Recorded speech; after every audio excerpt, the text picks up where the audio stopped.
आज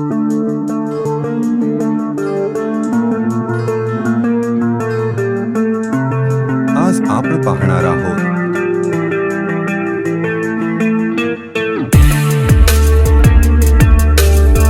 नमस्कार.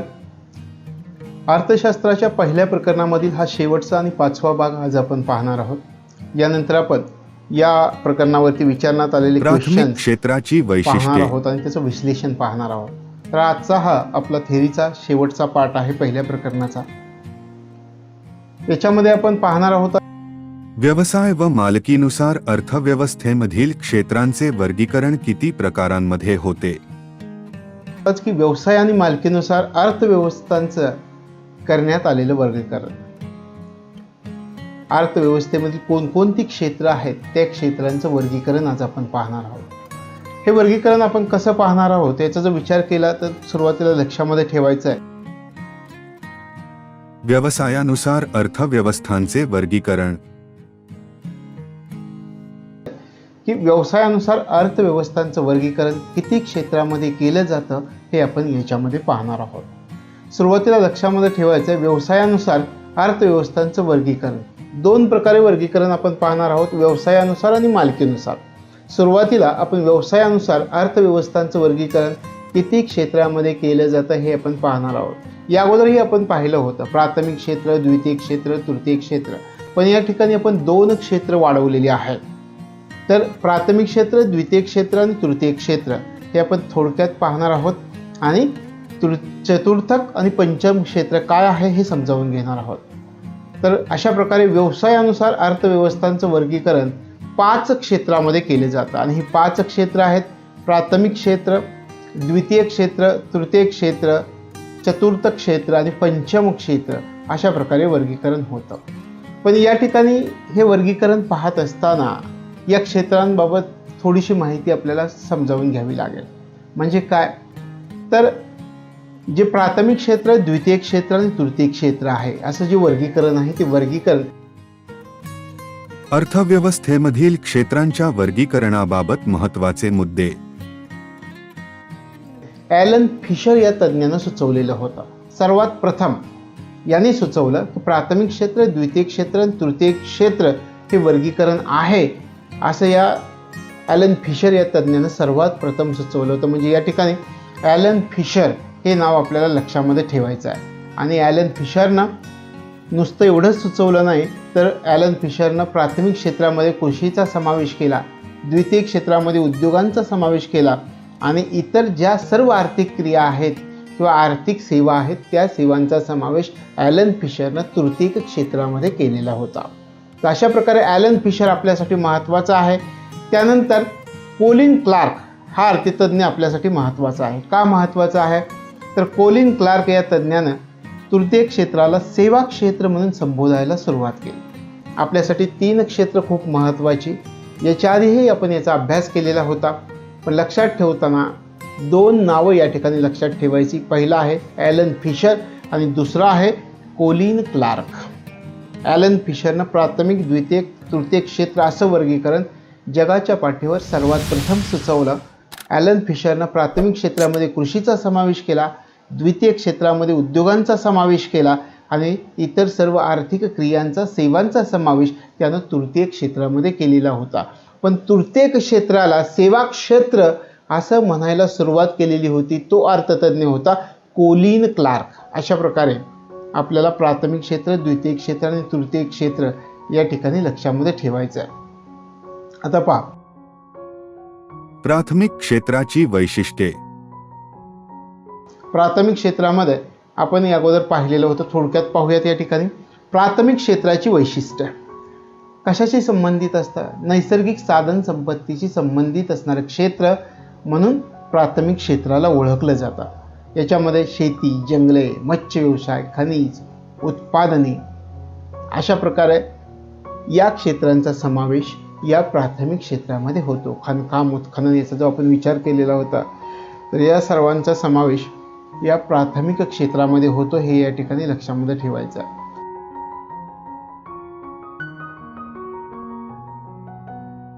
द्वितीय क्षेत्राची वैशिष्ट्ये. त्यानंतर द्वितीय क्षेत्र. द्वितीय क्षेत्रामध्ये उद्योग क्षेत्राचा समावेश होतो. म्हणजे काय? प्राथमिक क्षेत्रामधून किंवा प्राथमिक वस्तूंवर ज्यावेळेस प्रक्रिया केली जाते आणि दुसऱ्या प्रकारच्या वस्तूंची निर्मिती केली जाते. उदाहरणार्थ पहा, प्राथमिक क्षेत्रामध्ये ऊस आपण म्हटलं, आपल्या ग्रामीण भागामध्ये ऊस सगळ्यांना परिचित आहे. ऊसावरती प्रक्रिया केली जाते. ऊस हे प्राथमिक क्षेत्रामध्ये येईल. त्याच्यावरती जर प्रक्रिया करून साखर बनवली तर काय होईल? तर ती द्वितीय क्षेत्रामध्ये येईल. अशा प्रकारे प्राथमिक वस्तूवरती प्रक्रिया करून दुसऱ्या प्रकारच्या वस्तूंची ज्यावेळी निर्मिती केली जाते तर त्या क्षेत्राचा समावेश या द्वितीय क्षेत्रामध्ये होतो. हे लक्षामध्ये ठेवायचे. म्हणजे आपल्याला काय लक्षात ठेवायचं आहे? तर नैसर्गिक संपत्तीवर प्रक्रिया ही द्वितीय क्षेत्रामध्ये केली जाते.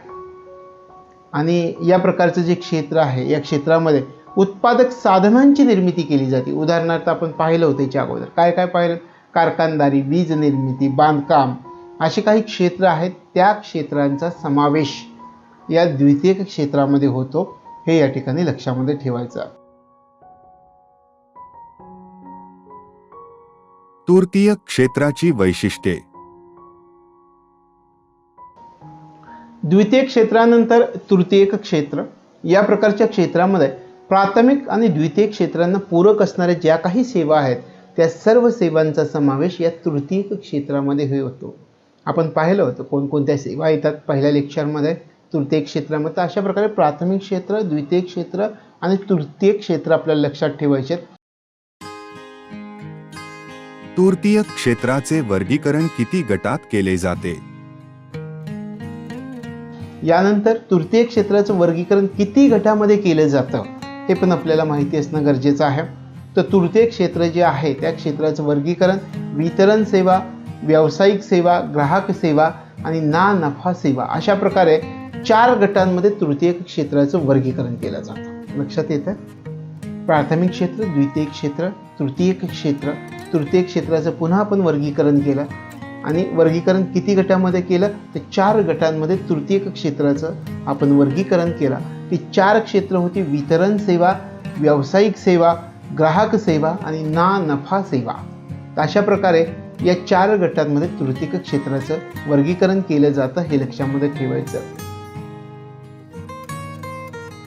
वितरण सेवांमध्ये कोणत्या सेवांचा समावेश होतो?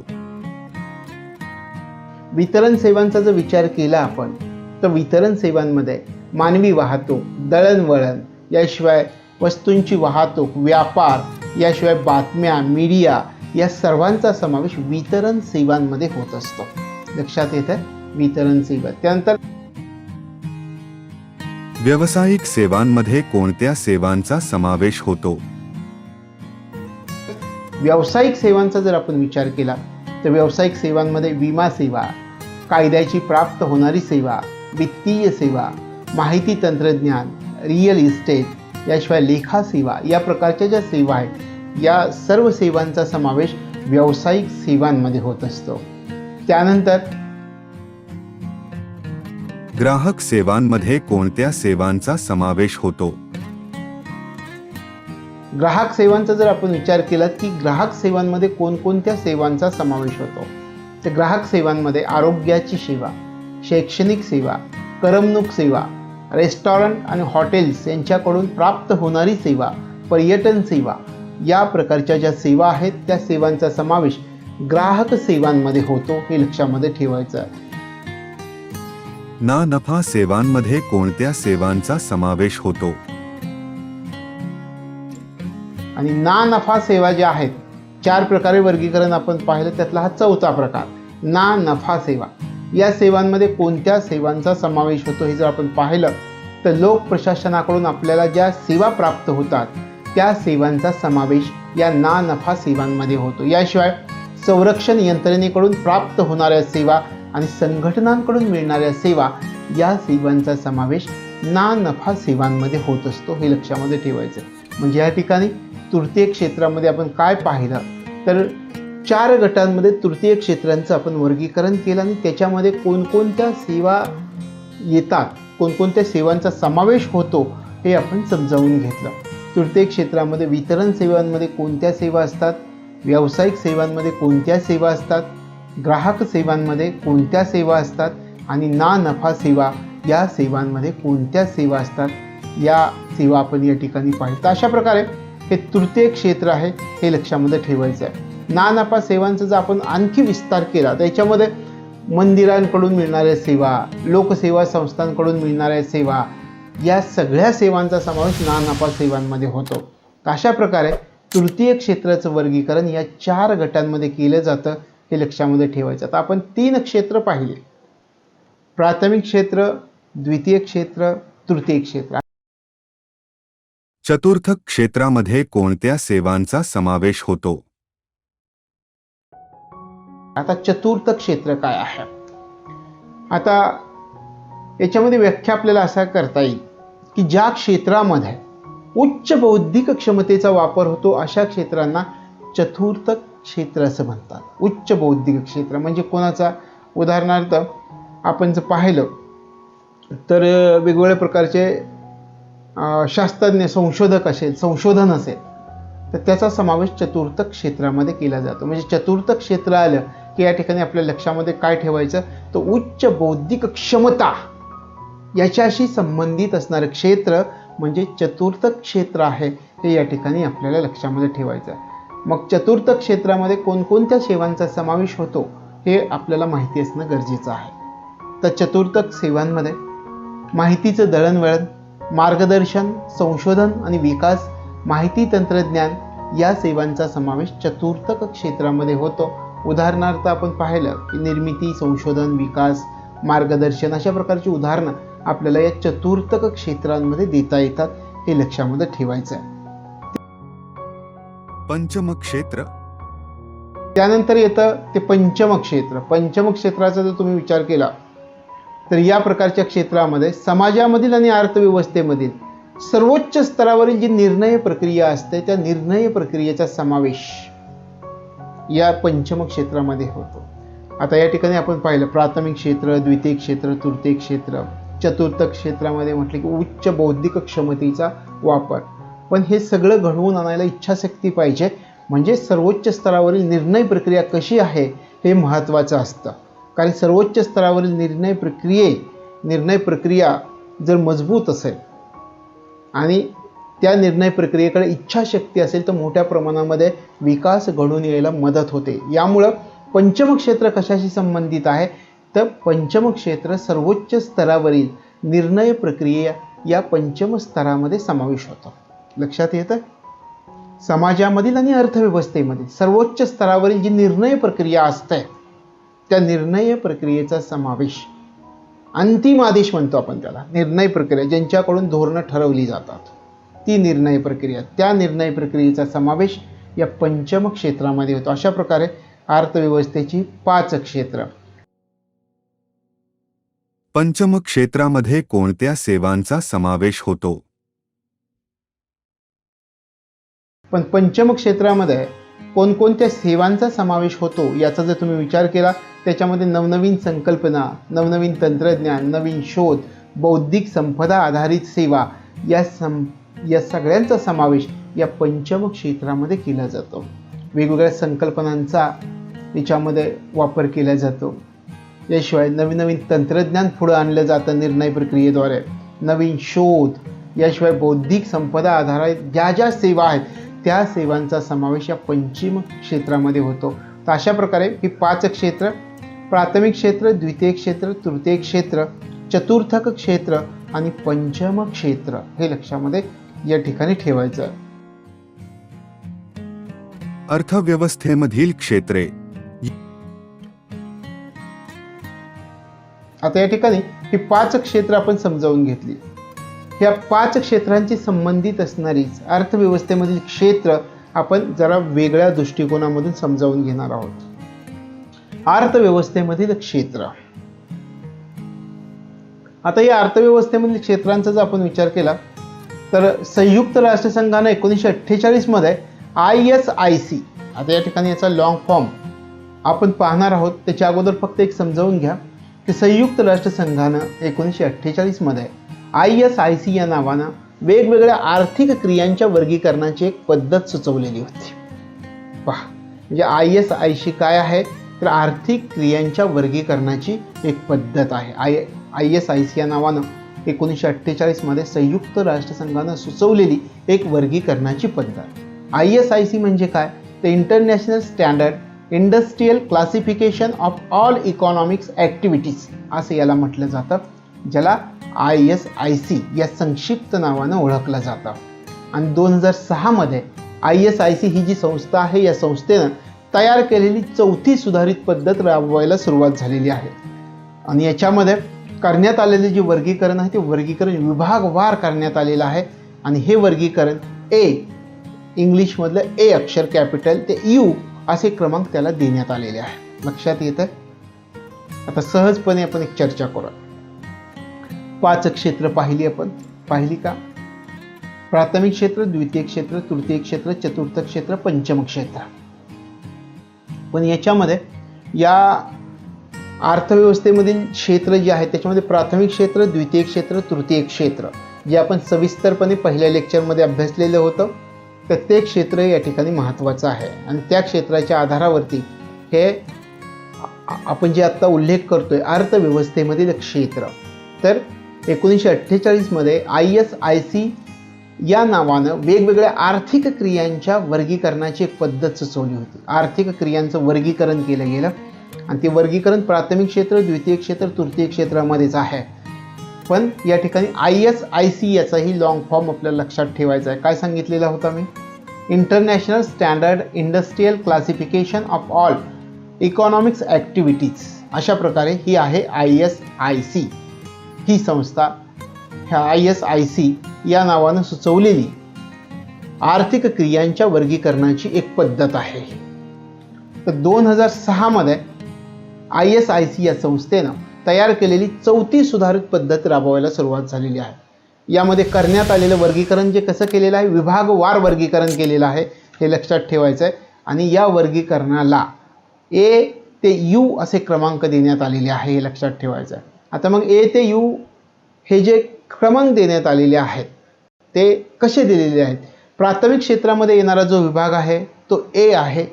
द्वितीय क्षेत्रामध्ये येणारे जे विभाग आहेत ते B ते F पर्यंतचे विभाग द्वितीय क्षेत्रामध्ये येतात आणि तृतीय क्षेत्रामध्ये G ते U पर्यंतचे विभाग येतात. लक्षात येतं. आपण सुरुवातीला उल्लेख काय केलेला होता की जे वर्गीकरण करण्यात आलेलं आहे ते वर्गीकरण A ते U असे क्रमांक देऊन वर्गीकरण करण्यात आलेलं आहे. मग या 3 क्षेत्रामध्ये A ते U यांचा समावेश कोणत्या पद्धतीनं करण्यात आलेला आहे? प्राथमिक क्षेत्राचा जर विचार केला तर प्राथमिक क्षेत्रामध्ये येणारा विभाग A आहे. द्वितीय क्षेत्रामध्ये येणारा विभाग B ते F पर्यंतचा विभाग येतो. त्यानंतर तृतीय क्षेत्रामध्ये येणारा जो विभाग आहे तो G ते U पर्यंतचा विभाग येतो. तर अशा प्रकारे वर्गीकरण A ते U या क्रमांकामध्ये करण्यात आलेलं आहे. या प्राथमिक क्षेत्रांमध्ये येणाऱ्या विभागामध्ये कोणत्या सेवांचा समावेश होतो?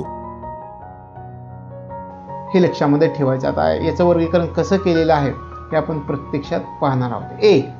A जे आहे हा विभाग जो आहे, तर या प्राथमिक क्षेत्रामध्ये येणाऱ्या विभागामध्ये ज्या क्षेत्रांचा समावेश केलेला आहे त्या क्षेत्रांमध्ये कृषी, वन आणि मासेमारी यांचा समावेश आहे. A क्षेत्रामध्ये कशाचा समावेश आहे? A क्षेत्रामध्ये कृषी, वने आणि मासेमारी यांचा समावेश आहे, हे या ठिकाणी लक्षामध्ये ठेवायचं आहे. B ते F या वित्तीय क्षेत्रांमध्ये येणाऱ्या विभागामध्ये कोणत्या सेवांचा समावेश होतो? यानंतर B ते F ही जी क्षेत्र आहे, हे जे क्रमांक आहेत, तर यांचा समावेश द्वितीय क्षेत्रामध्ये करण्यात आलेला आहे, B ते F पर्यंतचा. आणि B ते F मध्ये कशाचा समावेश होतो हे आपण पाहणार आहोत. B ते F मध्ये खाणकाम आणि केले जाणारे उत्खनन, वीज, वायू, पाणी पुरवठा, बाष्प आणि वातानुकूलन, कचरा व्यवस्थापन, बांधकाम यांचा समावेश B ते F पर्यंतच्या विभागांमध्ये केला जातो. लक्षात येतंय. B म्हणजे काय, तर B मध्ये खाणकाम आणि उत्खनन यांचं वर्णन करण्यात आलेलं आहे. C मध्ये उत्पादनाचं वर्णन करण्यात आलेलं आहे. D मध्ये वायू, वीज, बाष्प आणि वातानुकूलन या विषयीचं वर्णन D मध्ये करण्यात आलेलं आहे. E मध्ये पाणी पुरवठा, कचऱ्याचं व्यवस्थापन तसेच गटारी प्रतिबंधात्मक जी प्रक्रिया आहे त्या प्रक्रियेचा समावेश या ई मध्ये करण्यात आलेला आणि एफ मध्ये बांधकामाचं वर्णन करण्यात आलेलं आहे. आता लक्षात येत आहे की बी ते एफ यांचा हे जे क्रमांक आहेत या क्रमांकाचा समावेश द्वितीय क्षेत्रामध्ये होतो. जी ते यू या तृतीय क्षेत्रांमध्ये येणाऱ्या विभागामध्ये कोणत्या सेवांचा समावेश होतो? यानंतर आपण जी ते यू या तृतीय क्षेत्रामध्ये येणारे जे विभाग आहेत त्या विभागामधील क्षेत्रांचा समावेश पाहणार आहोत. जी ते यू तृतीय क्षेत्रामधील सेवा यांच्यामध्ये समावेश होतो आणि जी ते यू मधील ज्या काही सेवा आहेत त्यांचा जर विचार केला तर जी पासून यू पर्यंत प्रत्येकाच्या सेवा आपण पाहणार आहोत. जी मध्ये कशाचा समावेश होतो, एच मध्ये कशाचा, आय मध्ये कशाचा, अशा प्रकारे जी पासून यू पर्यंत प्रत्येकामध्ये कोणकोणत्या सेवेचा समावेश केला गेलेला आहे हे आपण पाहणार आहोत. जीचा जर विचार केला तर जी मध्ये घाऊक आणि किरकोळ व्यापार, याशिवाय मोटार वाहन व दुरुस्ती यांचा समावेश होतो. त्यानंतर एच मध्ये वाहतूक व साठवण यांचं वर्णन केलेलं आहे.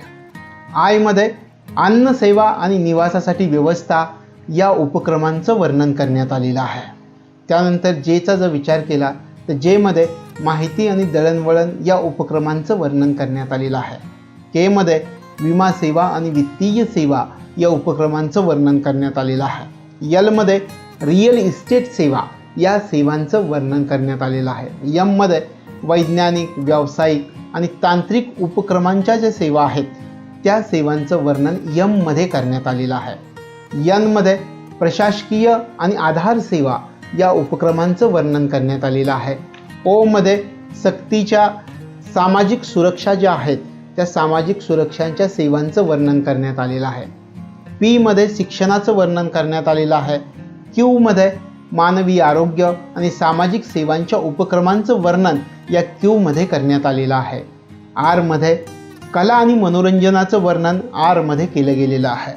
यस मध्ये इतर सेवा ज्या आहेत त्या इतर सेवांच्या उपक्रमांचं वर्णन या यस मध्ये करण्यात आलेलं आहे. टी मध्ये कुटुंब संस्थांकडून स्वतःसाठी चालवण्यात येत असलेले जे उपक्रम आहे त्या उपक्रमांचं वर्णन टी मध्ये करण्यात आलेलं आहे. यू मध्ये सीमेपलीकडील संस्थांचे उपक्रम या विषयीचं वर्णन करण्यात आलेलं आहे. तर अशा प्रकारे आपल्याला या ठिकाणी लक्षामध्ये ठेवायचं आहे की जी ते यू या विभागामधील ज्या सेवा आहेत त्या सेवांचा समावेश तृतीय सेवामध्ये होतो. लक्षात येत आहे. अर्थव्यवस्थेमधील जी क्षेत्र आहेत ती क्षेत्र या ठिकाणी आपल्याला कशा प्रकारे सांगता येतील तर अर्थव्यवस्थेमधील क्षेत्रांचं वर्णन आपल्याला या प्रकारे वेगळ्या पद्धतीनं करता येईल हे लक्षामध्ये ठेवायचं आहे. या ठिकाणी आपण पाहिलं संयुक्त राष्ट्रसंघानं 1948 मध्ये ISIC या नावानं वेगवेगळ्या आर्थिक क्रियांच्या वर्गीकरणाची एक पद्धत सुचवलेली होती हे आपण पाहिलं. आणि 2006 मध्ये ISIC या संस्थेनं तयार केलेली जी 4थी सुधारित पद्धती होती जी राबवण्यात आलेली आहे ती पद्धती आपण या ठिकाणी समजावून घेतलेली आहे. आणि यामध्ये करण्यात आलेले जे वर्गीकरण आहे ते वर्गीकरण ए ते यू अशा प्रकारे विभागवार वर्गीकरण या ठिकाणी करण्यात आलेलं आहे. ए ते यू मध्ये आपण कशाचं वर्गीकरण करण्यात आलेलं आहे ते या ठिकाणी समजावून घेतलं. प्राथमिक क्षेत्रामध्ये येणारा विभाग आपण पाहायला एचा समावेश कशामध्ये होतो, प्राथमिक क्षेत्रामध्ये होतो. त्यानंतर बी ते एफ यांचा समावेश कोणत्या क्षेत्रामध्ये होतो, बी ते एफ यांचा समावेश द्वितीय क्षेत्रामध्ये केलेला आहे आपण. त्यानंतर आपण पाहिलं की जी ते यू यांचा जो समावेश आहे तो यांचा समावेश तृतीय क्षेत्रामध्ये केला जातो. अशा प्रकारे तृतीय क्षेत्रामध्ये येणाऱ्या ज्या ज्या सेवा आहेत त्या सेवांचा समावेश जी ते यू मध्ये केलेला आहे हे या ठिकाणी लक्षामध्ये ठेवायचं. मालकीनुसार अर्थव्यवस्थांचे पडणारे प्रकार. व्यवसायानुसार पडणारे अर्थव्यवस्थांचे प्रकार आपण समजावून घेतले. आता मालकीनुसार पडणारे अर्थव्यवस्थांचे प्रकार आपण समजावून घेणार आहोत. मालकीनुसार पडणाऱ्या अर्थव्यवस्थांच्या प्रकारांमध्ये आपल्याला सांगता येईल की सार्वजनिक क्षेत्र, खाजगी क्षेत्र, संयुक्त क्षेत्र आणि सहकार क्षेत्र या क्षेत्रांचा समावेश या अर्थव्यवस्थांमध्ये होतो. म्हणजे मालकीनुसार पडणारे अर्थव्यवस्थांचे प्रकार. आता हे चारही प्रकार आपण समजावून घेणार आहोत. सुरुवातीला सार्वजनिक क्षेत्र. सार्वजनिक क्षेत्र. सार्वजनिक क्षेत्र म्हणजे काय? सरकारी नियंत्रणाखाली जे काही उद्योग आहेत अशा सर्व उद्योगांचा समावेश या सार्वजनिक क्षेत्रामध्ये होतो. सरकारी नियंत्रणाखाली असणारे सर्व उद्योग, या उद्योगांचा समावेश सार्वजनिक क्षेत्रामध्ये होतो आणि या क्षेत्रामध्ये मालकी, व्यवस्थापन आणि नियंत्रण हे सरकारचं असतं. तर अशा प्रकारे हे सार्वजनिक क्षेत्र असतं. खाजगी क्षेत्र. खाजगी क्षेत्राचा जर विचार केला तर या प्रकारच्या क्षेत्रावर मालकी, व्यवस्थापन आणि नियंत्रण हे खाजगी असतं. आणि खाजगी क्षेत्राचं वैशिष्ट्य असं आहे किंवा उद्दिष्ट असं असतं की वैयक्तिक लाभ प्राप्त करणं एवढंच उद्दिष्ट ह्या खाजगी क्षेत्राचं असतं. अशा प्रकारे खाजगी क्षेत्रावर मालकी, व्यवस्थापन आणि नियंत्रण हे खाजगी असतं, हे लक्षामध्ये ठेवायचं. संयुक्त क्षेत्र. यानंतर संयुक्त क्षेत्र. या प्रकाराचा जर विचार केला तर या प्रकारामधील उद्योग क्षेत्रावरती मालकी, व्यवस्थापन आणि नियंत्रण हे सरकारी आणि खाजगी या दोघांचं असतं. त्याला म्हणतो आपण संयुक्त क्षेत्र, हे लक्षामध्ये ठेवायचं आहे. सहकार क्षेत्र. आणि सहकार क्षेत्राचा जर विचार केला तर या क्षेत्रामध्ये मालकी जी असते ती समूहाची मालकी असते आणि या क्षेत्रामध्ये मालकी एका विशिष्ट व्यक्तीची नसते, तर एका समूहाची मालकी या सहकार क्षेत्रामध्ये असते. या क्षेत्रामध्ये सहकारी तत्वावर उद्योग स्थापन केले जातात. म्हणजे सहकारी क्षेत्रामध्ये सहकारी तत्वावर उद्योगांची स्थापना या सहकार क्षेत्रामध्ये करण्यात आलेली असते आणि सहकारामध्ये खाजगी समूहाची मालकी असते, हे लक्षामध्ये ठेवायचं आहे. एक सभासद एक मत या तत्वानं सहकारी संस्थांचा कारभार केला जातो आणि सहकाराला समाजवाद आणि भांडवलशाही यांचा सुवर्ण मध्य असं मानलं जातं. अशा प्रकारे आपल्याला या ठिकाणी सांगता येईल की मालकीनुसार पडणारे अर्थव्यवस्थांचे प्रकार सार्वजनिक क्षेत्र, खाजगी क्षेत्र, संयुक्त क्षेत्र आणि सहकार क्षेत्र हे 4 प्रकार आहेत मालकीनुसार अर्थव्यवस्थांचे पडणारे, हे लक्षामध्ये ठेवायचं आहे. तर अशा प्रकारे आपलं हे पहिलं प्रकरण. या प्रकरणानंतर आता आपण या प्रकरणावर आलेले प्रश्न, MPSCमध्ये आलेले प्रश्न, UPSCमध्ये या प्रकरणावर विचारण्यात आलेले प्रश्न, या प्रश्नांचा विचार आपण या ठिकाणी करणार आहोत.